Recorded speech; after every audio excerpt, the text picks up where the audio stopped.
Hello বন্ধুরা, আজকে আমরা শিখব যে ফেলে দেওয়া লাউয়ের খোসা দিয়ে কিভাবে একটা সুন্দর পদ রান্না করে খাওয়া যায়। লাউয়ের খোসা আর আলু দিয়ে ভাজাই আজকে রান্না হবে। তার জন্য লাগবে লাউয়ের খোসা ঝিরিঝিরি করে কেটে রাখা আর আলু খোসা ছাড়িয়ে ঝিরিঝিরি করে কাটা। প্রথমে লাউয়ের সিদ্ধ করে দিতে হবে। লাউয়ের খোসাটাকে সিদ্ধ করে জল ছড়িয়ে রাখতে হবে যাতে লাউয়ের সেই কষগুলো, লাউয়ের খোসার যেই কষগুলো সেগুলো চলে যায়। দেখুন আমি অলরেডি লাউয়ের খোসাগুলো সিদ্ধ করে নিয়েছি। তারপর কড়াইয়ে আস্তে আস্তে করে তেল দিয়ে দিয়েছি। এই যে তেলের মধ্যে একটু শুকনো লঙ্কা আর একটু কালো জিরে ফোড়ন দিয়ে দিয়েছি। তারপরে আলুগুলো তেলের মধ্যে ছেড়ে দিয়েছি। আলুগুলো একটুখানি ভাজা ভাজা করে একটু নুন দিতে হবে। নুন দিয়ে একটু ভাজা ভাজা করে একটু আলুগুলো যখন সিদ্ধ হয়ে যাবে তখন ওর মধ্যে ভালোভাবে ওই লাউয়ের খোসা, সিদ্ধ করা লাউয়ের খোসাটাকে দিয়ে দিতে হবে। ব্যাস, লাউয়ের খোসাগুলো সিদ্ধগুলো দিয়ে দিলাম। দেওয়ার পর ভালো করে নাড়তে থাকলাম ঝিরিঝিরি করে।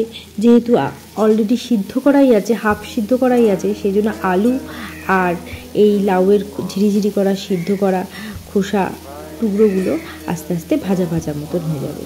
তাছাড়া শুকনো লঙ্কা আর কালো জিরের একটা হালকা স্মেল খুব সুন্দরভাবে লেগে থাকবে তাদের গায়ে। এরপরে হয়ে যাওয়ার পর নাড়তেই থাকবো। একটু বেশিক্ষণ ধরে নাড়তে হবে যাতে লাউয়ের খোসাগুলো একটু সিদ্ধ হয়ে যায়। তারপর এবারে একটু কাঁচা লঙ্কা দিয়ে দিতে হবে। কাঁচা লঙ্কাটা দিয়ে দিলে খেতে সুন্দর লাগে। কাঁচা লঙ্কাটা একটু চিড়ে দিলে ভালো হয়। আর যারা চিড়ে দিতে পারবে না, যারা ঝাল খেতে পারে না, তারা এমনি একটা আস্ত দিয়ে দিলেই একটা সুন্দর গন্ধ তার মধ্যে থাকে, এদিকে ঝালও থাকে না। ব্যাস, দেখুন কি সুন্দরভাবে ভাজা ভাজা হয়ে গেল। আলুগুলো লালচে লালচে একটা কালার এসে গেল আর সবুজ ভাবটাও আস্তে আস্তে লাউয়ের খোসার মধ্যে থেকে চলে গেল। এরম হয়ে যাওয়ার পর একটু পোস্ত দিতে হবে। আমরা পোস্ত তো খাই, কিন্তু পোস্ত যদি আমরা বাটতে যাই সে পোস্ত অনেকটা পরিমাণ লাগে। কিন্তু এই ভাজার মধ্যে যদি কাঁচা পোস্ত দিয়ে দেওয়া হয়, কাঁচা বাটা ছাড়া, এই দেখুন কাঁচা পোস্ত একটুখানি ছড়িয়ে দিতে হবে। ছড়িয়ে দিয়ে নাড়তে নাড়তে থাকলে একটা সুন্দর গন্ধ থাকবে পোস্তর, আর খেতেও মচমচে হবে।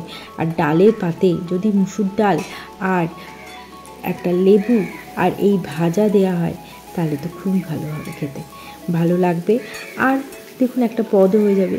ফেলে দেওয়া জিনিস ছাড়া আমরা তো খোসাগুলো ফেলেই দিই, কিন্তু খোসা ছাড়াও, ফেলে দেওয়া ছাড়াও যে এত ভালো সুন্দর রান্না হতে পারে আপনারা নিশ্চয়ই জানেন।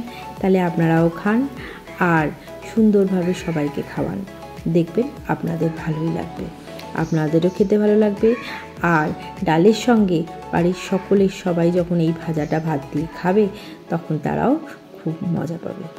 Thank you very much. দেখতে থাকুন।